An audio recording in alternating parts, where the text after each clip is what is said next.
Hello, everybody, and welcome to the Fumbling Gurus, a podcast that covers the NFL. And now, your hosts, Tom, John, and Gannon.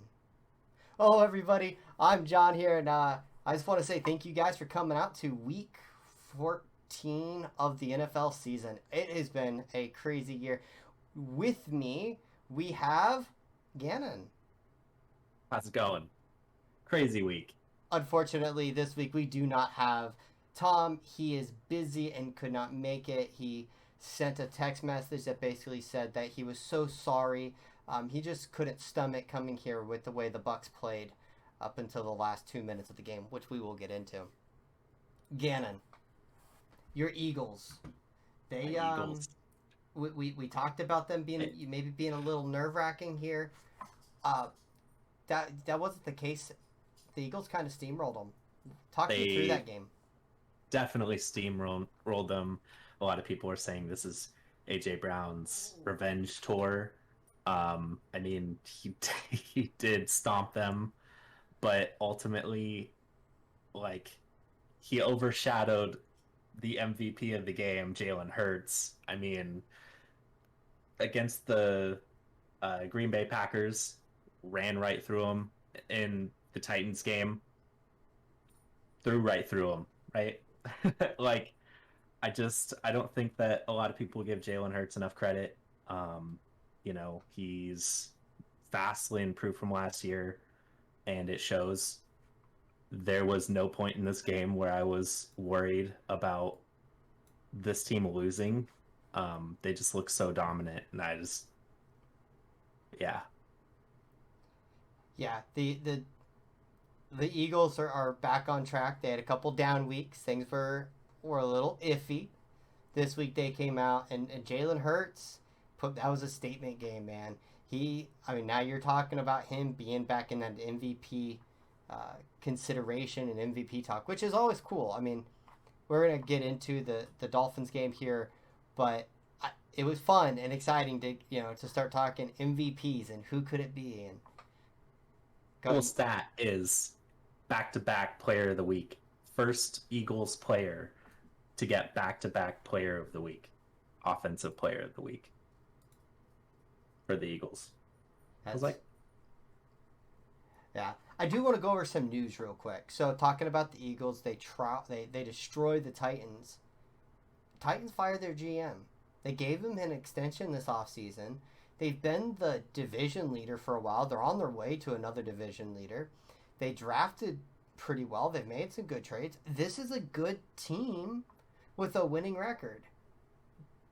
Were you surprised when you heard about the GM being fired? so zero losing seasons under this GM.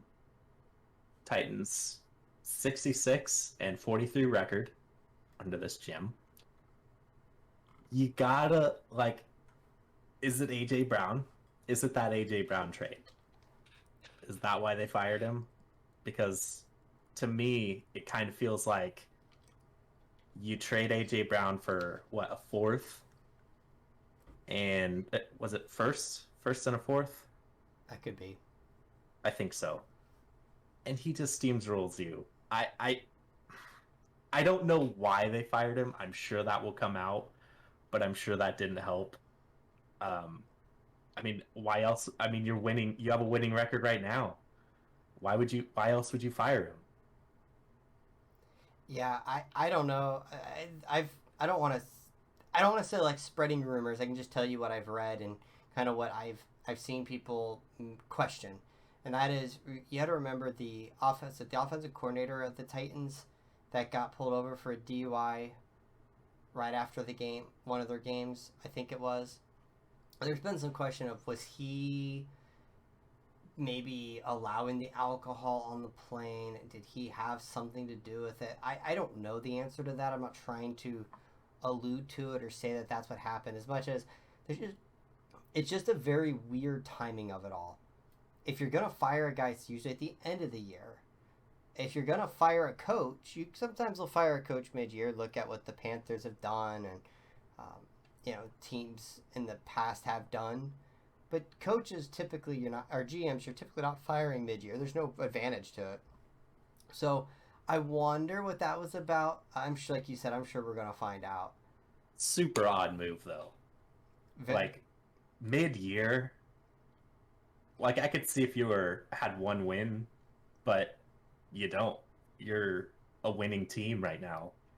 And I think I'll have to look at standings, but they're leading their division too. So I don't know. That's odd. Thank you, Harley. So yeah, I'm sorry there. I lost my train of thought a little bit. So for those who don't know, Tom typically runs our things, and well, today I'm running it, and I had a bit of an oopsie. Um, not a not a big deal. Our video editor guy can go in and fix it, I'm sure. I'm kidding about that.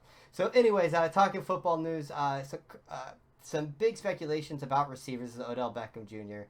and OBJ doing what he's doing. You know, he's such a good player when healthy. The one-handed catch with the Giants. He down year with Cleveland, goes to the Rams, helps win a Super Bowl, but he tore his ACL. He's rumored to be going to the Dallas Cowboys. I've heard the dark horse could be the Eagles.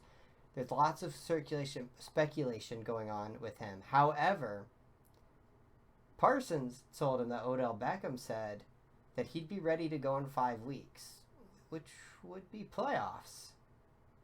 Do you think Odell Beckham will sign here soon and will be a presence in the playoffs? See, I'm so hit or miss on OBJ.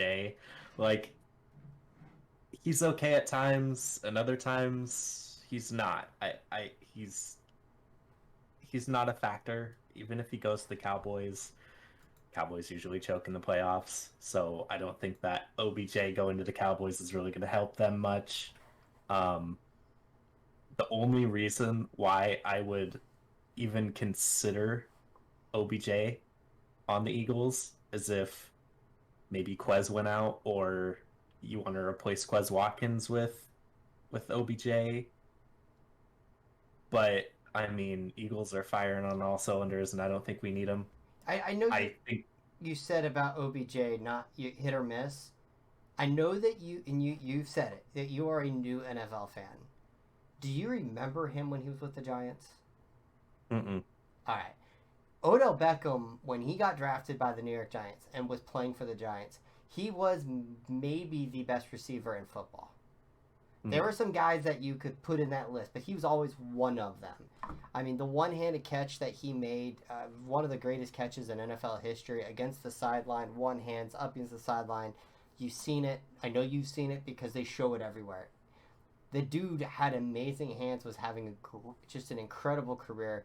The Giants made the playoffs. He went and partied down to Miami. Then they lost, and then he got hurt, and then things spiraled. He went to Cleveland, and let's face it, what's good in Cleveland?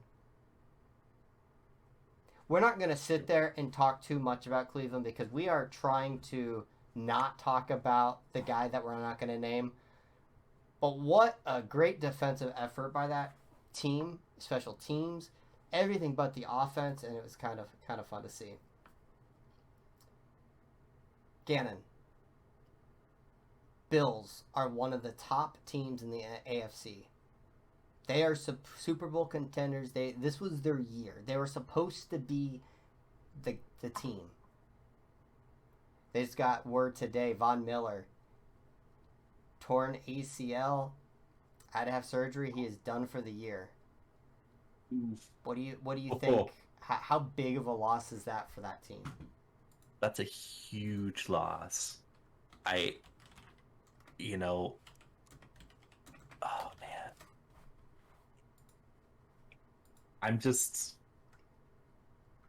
Here's the thing, okay? Josh Allen plays good, plays great, but he has his off moments. Damn, that defensive line, it's gonna be missed. They've been able to get by okay without him so far, but you can't tell me that he's not a presence. He brings that veteran leadership. He knows how to hit the guys at the times when he needs to.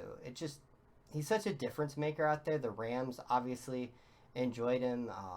The Denver enjoyed him. This is a big loss. He signs that big contract. It it hurts, man. It hurts. The Bills, they need every help they can get, all the help they can get. I mean, they're in a division that's got the Patriots who are doing well, the Jets that are doing okay, Miami that's as competitive as any team. I mean, this is a competitive division, and any star player they lose, that's a big loss. Yeah. Well, the Dolphins are only one game behind them, and the Jets are right there too. So We talked up the Dolphins so much. I get we just need to get into this game. Uh, so Tua was not his normal self. He was not his pinpoint accurate guy. I mean, the game starts off with him hitting a receiver for 75-yard touchdown. I was like, bro, this game's over.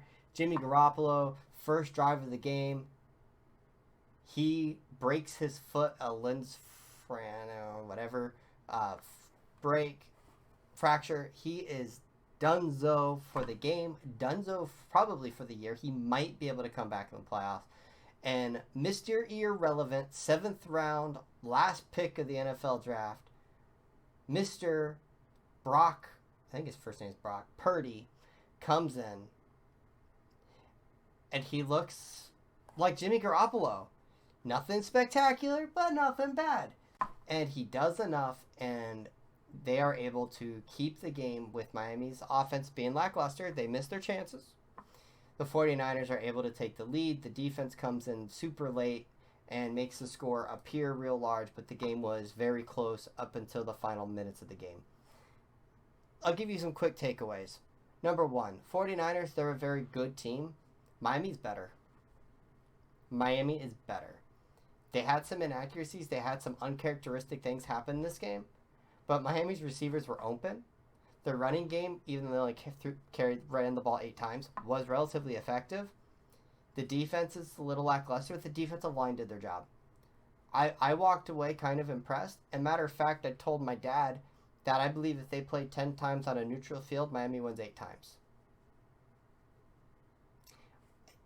That was without our starting left tackle and without our starting right tackle. Which, if you remember Gannon last week, I said that was my concern. It was and is my concern. It stunk to see, but oh well. I know you watched some of that game. Tell me your thoughts on that game. Um, Tua. First off, I'm not a Tua hater. Okay, not. He's accurate. He played very well. This was his worst game, in my opinion. That being said, there was balls that were vastly overthrown to wide receivers. Wide receivers didn't catch some of the balls that were easily catchable. Bosa, I don't think they were ready for Bosa. And yeah. So, yeah, I mean, I agree with you. I think Miami wins if they were to rematch. And I don't even think it would be close because I think that they would have adjustments. And with a healthy Dolphins team versus a healthy Niners team, give me Dolphins. I 100% agree. Especially, I said, this was without our left tackle. And he's one of the best left tackles in the league when healthy. And so that was a big loss, and it showed. The scheme was different. There are a lot of factors in this game. Waddle did not have a very good game. Dropped some passes, got hurt. It happens. It happens. Every quarterback in the history of the NFL has had a bad game or two. It happens. Miami's got a big game next week. We'll talk about that a little bit more a little bit later. But I want to talk about your team, Gannon.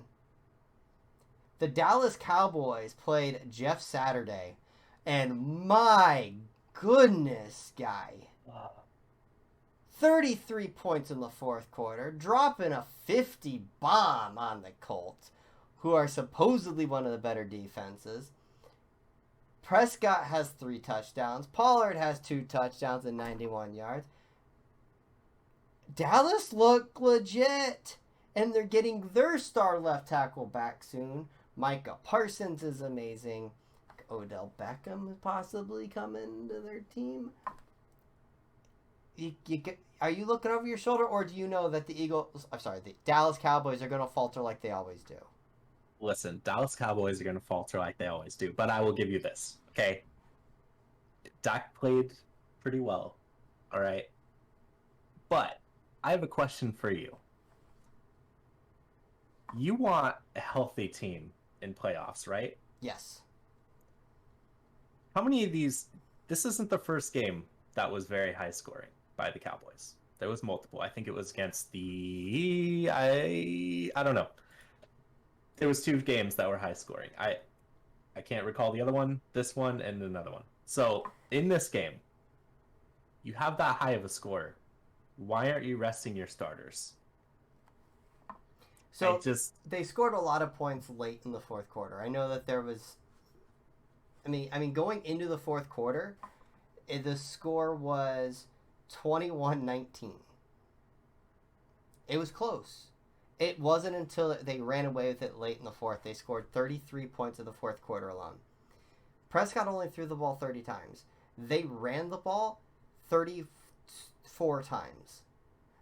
I'm okay with that. That wasn't, to me, not terrible. I don't sit there and look at that and go, what are they running the score up for? I don't know.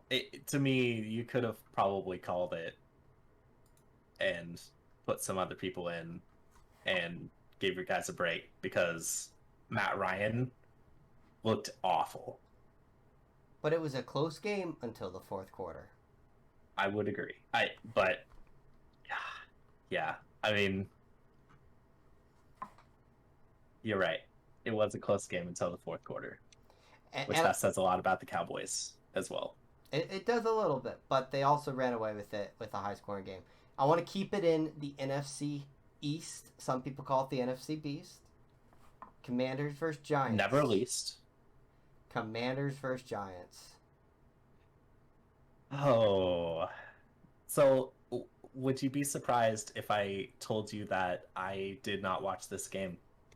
But I saw highlights.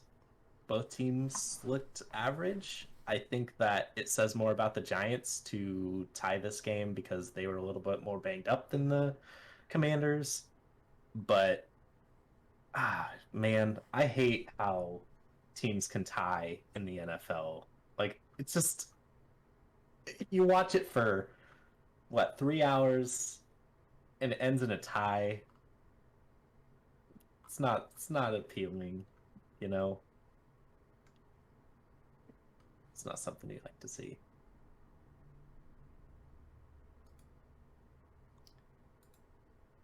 I agree. It's not. That's the only reason I want to talk about. I didn't actually watch the game. I don't care to.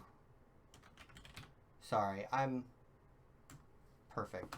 I don't care about watching those two teams, but I just hate ties. I just hate ties. Give me a way to win the game. Exactly. It should be game keeps going until somebody wins. Somebody scores. I do want to talk about a team that I think actually has importance later in the year. We talked about them early, saying that we thought they would be improved, and we were kind of excited for them. But at the end of the day, we still called this team the Detroit Lions and thought that they were terrible. They're 5-7. They dropped 40 against the Jaguars. Could this team make a little run? Could they go 10-7? Could they go 9-8 and maybe sneak into the playoffs? I mean, they're second in the division. Anything's possible. There's a lot of football left to play. They're 5-7. If they were 6-6, I'd be real confident. But look who's king of the division is the Vikings. Like, you're never gonna get past the Vikings at this point. You're gonna maybe at best be second in the division. Well, and you got a lot of competition. In the NFC right now, the 7th seed is 7-5. So they would need to jump Washington and Seattle. So basically, they're 2 games out of the playoffs right now. Doable. Be fun, man. It would be fun. Here's the thing. There are some teams that I laugh at, some teams that I despise, some teams that I think don't deserve the playoffs ever. The Detroit Lions are not one of those fan bases. Let something good happen to them. They watched their quarterback win a Super Bowl with the Rams. At least let them make the playoffs. Let's go, Lions! I would cheer on the Lions. Detroit versus Philly, I'm going to be rooting for Detroit in the playoffs.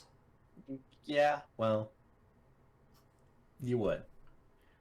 I still want Miami versus the Eagles in the Super Bowl. That's my hope. So you just got to make sure your team can get there. All right, will do. Talking about my team, we touched on Brock Purdy. I want to kind of go back to that real quick. How far do you think the 49ers can go with Brock Purdy? Is this still a Super Bowl contender the way they are built? Or does losing Garoppolo change their course? It's hard to tell off one game. But he played pretty good that game. They're facing the Bucs next at home. Nope. Yeah, at home. They don't have a lot of competition left. And I think if they keep him in there, he should be fine if he plays to the caliber that he played against the Dolphins. Yeah, I agree with that. Talking about the Bucs versus Saints last week, Monday Night Football. This was a huge game for Tampa. Some people said this was their season. If they lose this game, those tiebreakers started to look in the favor. And, well, they looked bad for a long time. But then their left tackle bear hugged their way into contention. And the Bucs, with 3 seconds left, score a touchdown to take the lead and beat the New Orleans Saints.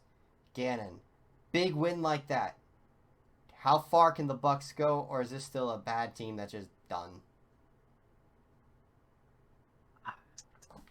I don't want to call them a bad team, but as of right now, they are kind of a bad team. You look at that division, everything's so close. Like, with a couple wins, the Saints could be ahead of the Buccaneers and the entire other division. I mean, it's 2 games away from it being anybody. And that says something when it's the Panthers, the Saints, and the Falcons as your competition.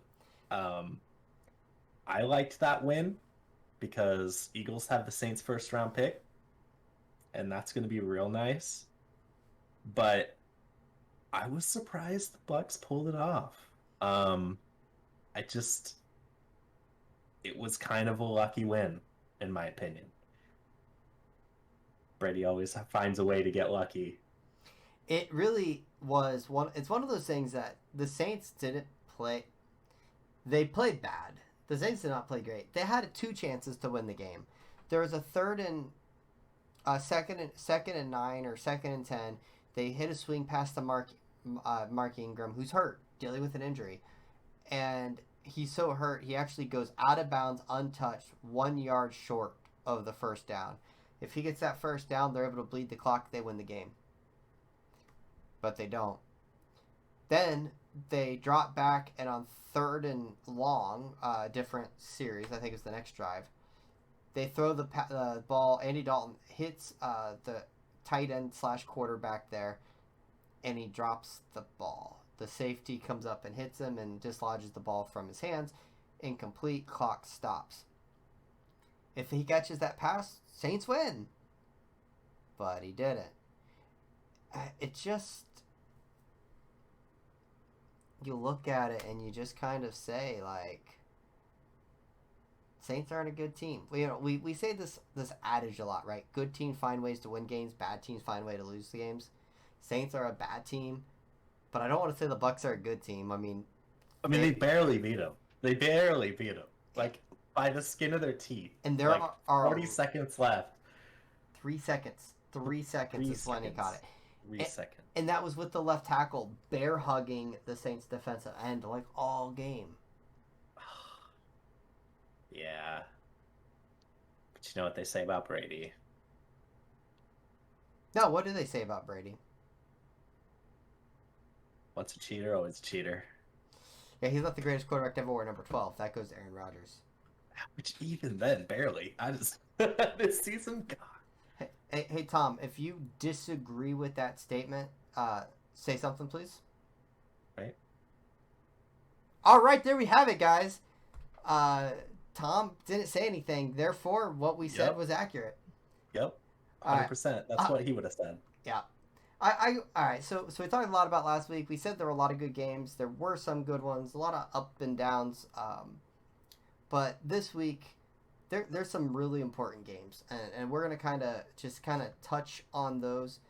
We did not talk about the Bills versus Patriots because, well, I didn't want to.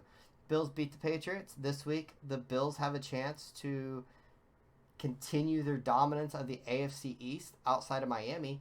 They play the Jets this week, which is a really big game for the Jets. It's in Buffalo, so that'll be interesting how that game follows through. Mike White seems to be the hero of New York. Will he beat the Bills, Gannon? Well, if you're going to answer this, you got to kind of look at last week versus the Minnesota Vikings, where Vikings looked pretty dominant, and then the Jets kind of had this comeback. And then Mike White did Mike White things and threw an interception to seal the game away. To be fair, Mike White hit the receiver on 4th down into the hand, like hit him in the hands for the game-winning touchdown, only for the receiver to drop it. I thought it was intercepted. Nope. It wasn't intercepted? Yeah, I don't believe so. Okay. Kevin! Well, maybe... Yeah, right. Need a Kevin in here. Anyways, regardless, Mike White is better than the alternative. Jets already beat the Bills once, I believe. Correct me if I'm wrong. Yeah. Sounds right.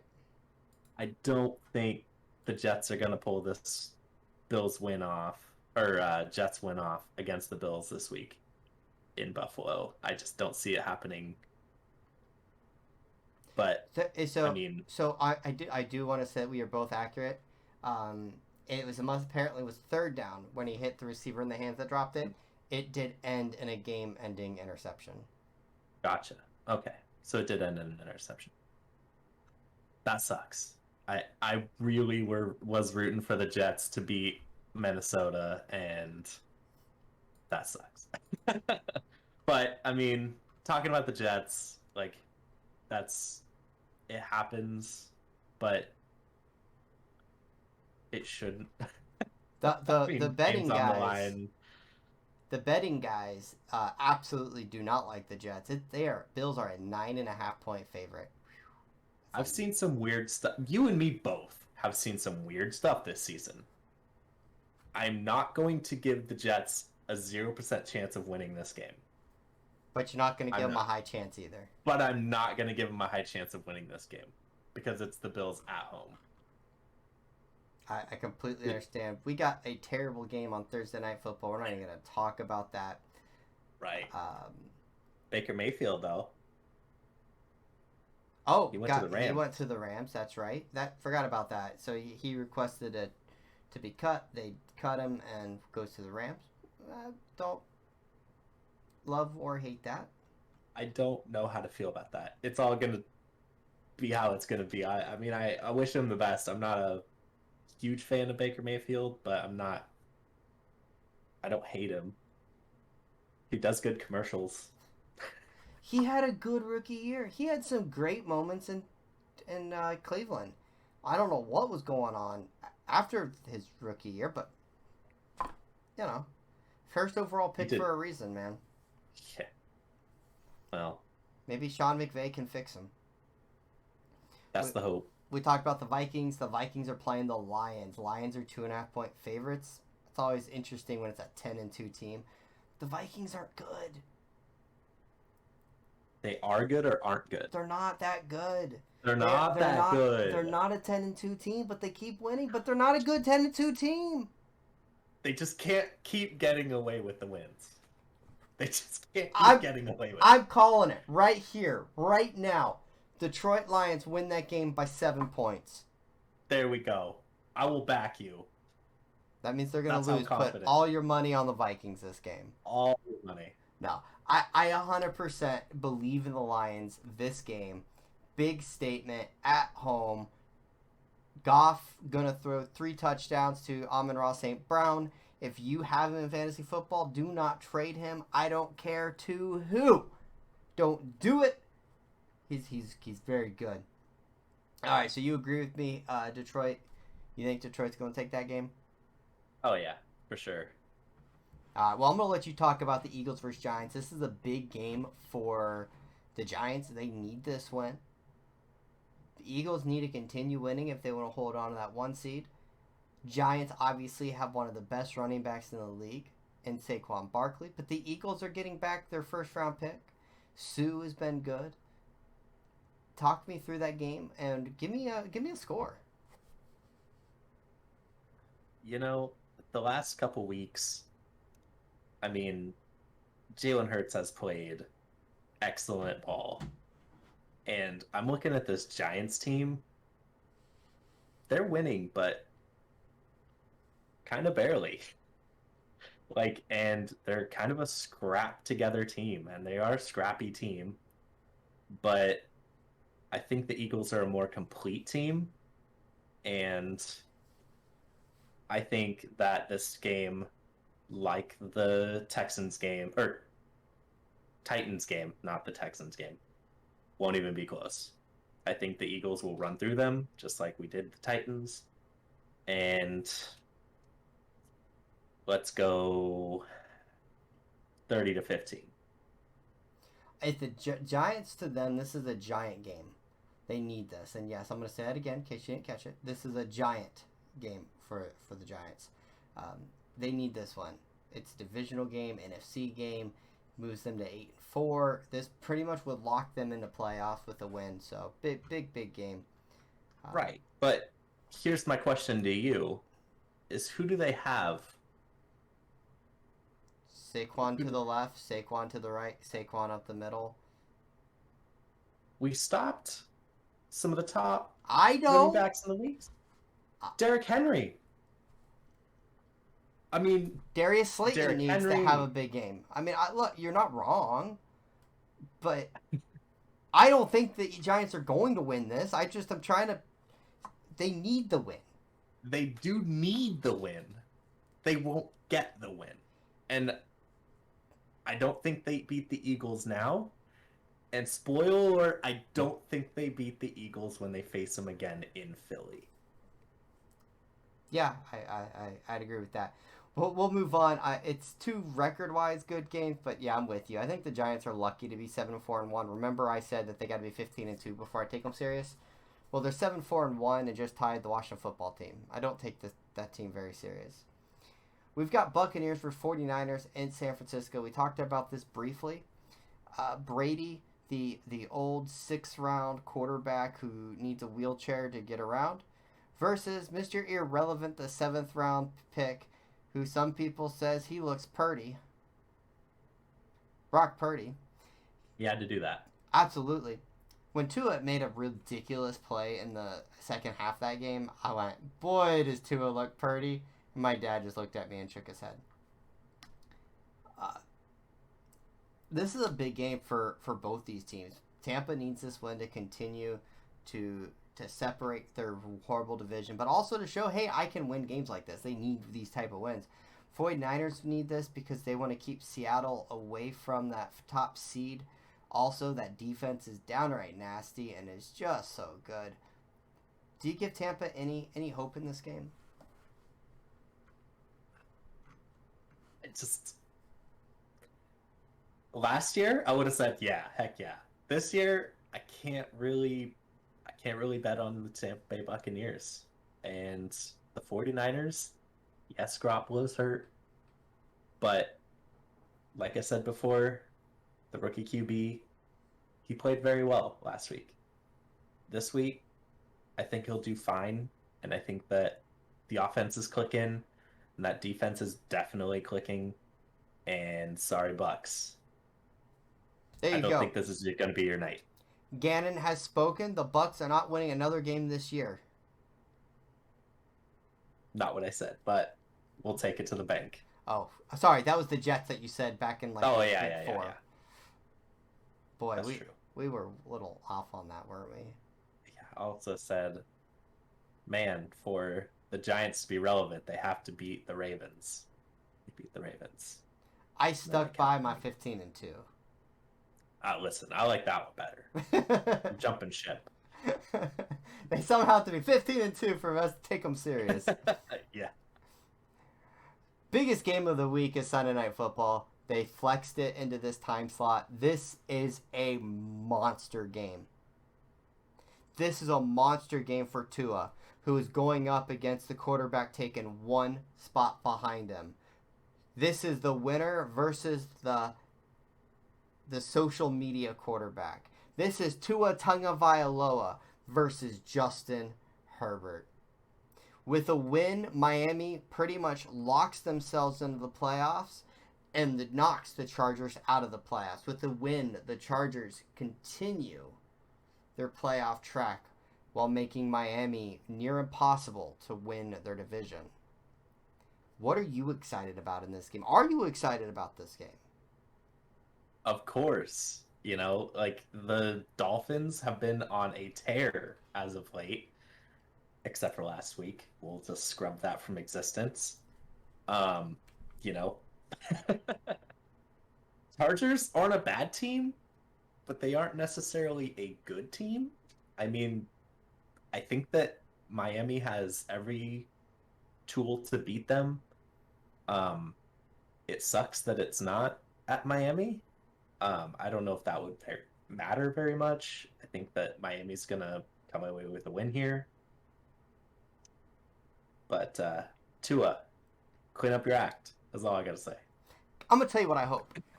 Now, first off, I want Miami's defense to show me that they can be a good defense on the road. I want them to show me that we have a Super Bowl caliber type defense. That's what I need to see. But I'm going to tell you what I want to see, okay? It's different from what I need to see. This is what I want to see. I want to see a shootout. I want to see Tua Tagovailoa go toe-to-toe with Justin Herbert. I want to see this game like 45-42, something ridiculous. Maybe even, you know what, 42-42 going into the fourth quarter with 6-7 minutes left in the game. And this is what I want to see. I want to see Justin Herbert drop back and fire a pass off target into the hands of Xavier Howard.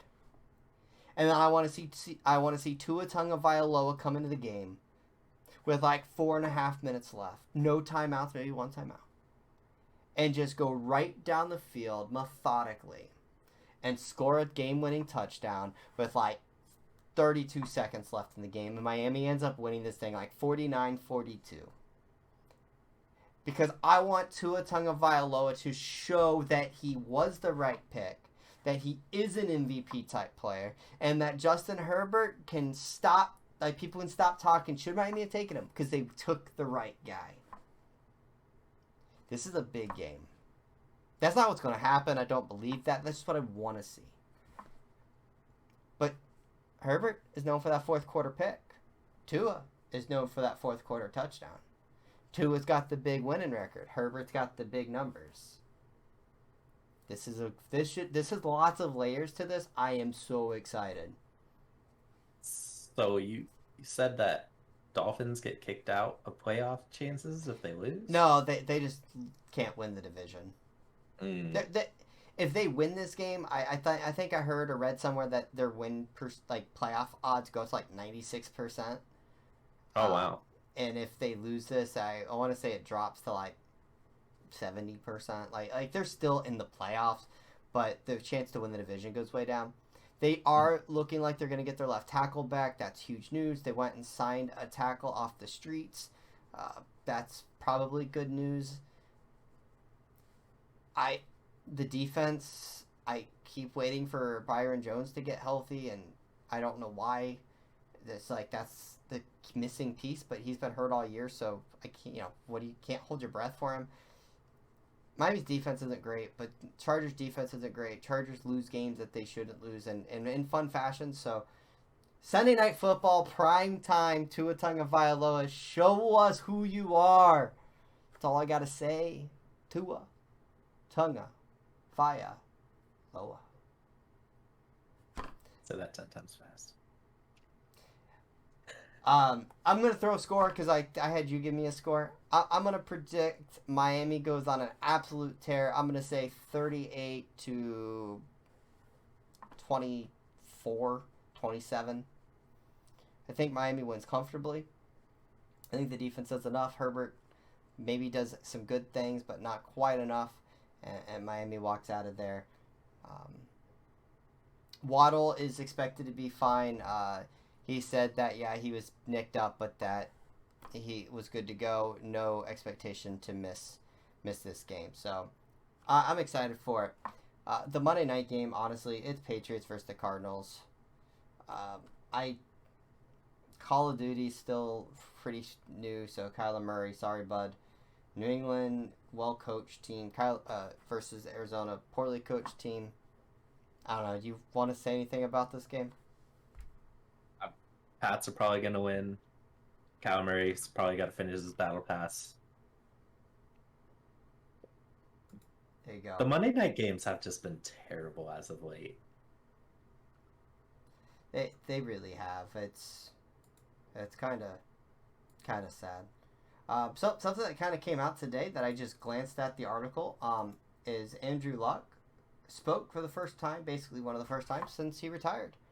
For those who don't know, Andrew Luck was a first overall pick for the Indianapolis Colts. He was on a great career path. And then a couple weeks before the season started, matter of fact, one of my favorite moments was I drafted him in my fantasy football league. 15 minutes after my draft ended, he retired. Nobody knew about his retirement, and then he just retired. So he opened up and basically said that he regretted the timing of the retirement, but that he never regretted the retirement. His body ached, he was hurt, and his body needed the break. That's kind of neat. I don't really have much to say on that. And Gannon, I don't know if you really have much, but I mean, a lot of these players, they go out with really bad injuries. I'm sure that, when you get to a certain point, it's time to hang up your hat. So I don't blame him. Yeah, I understand it, man. When you're not into it, you're not into it, and the worst thing you can do. I mean, there's a corner. He used to play for Miami, and he went to the Colts, and I believe he's on the Bills when this happened. He retired mid-game at halftime, like 2 minutes before halftime. He just walked off the field, and he retired. And they asked him about it. He's like, I knew at that moment I was done. And he wasn't necessarily happy with like the timing of it, but I'm done. Mentally, physically, I couldn't do it. He walked away. So it sometimes happens. It's unfortunate when, Andrew Luck was supposed to be the, suck for luck was the thing. It was a big deal for the Colts to be able to get him and draft him, and they just didn't build anything around him, and he got beat up and got hurt, and, well, they've had a quarterback carousel since. And next year they'll be having a new starting quarterback to start the year because I don't think they can stick with Matt Ryan. That'll be their 6th quarterback. Something crazy like that. Well, guys, I know that it was a little bit different tonight. A little bit shorter tonight. But that is all we have. We're going to end with my favorite little segment. I always like to say it's our final thoughts. Gannon, what is your final thought? Fly, Eagles, fly. I hope that everybody realizes that Jalen Hurts is going to be the next MVP and Eagles Super Bowl. Let's go. My final thought there is we were on a little late today because got to watch my niece and nephew do their little winter dance music song recital thing, and I just want you guys to know that my niece and nephew are absolute stars of the show. And that's all I got to say. I can't really explain it. You just would have had it been there, but they were the stars. They're perfect in every which way. And with that, we will see you guys next week. Hopefully Tom will be able to be a part of this. But until next time, guys, thank you so much for hanging out. We appreciate it. Have a good evening. Bye.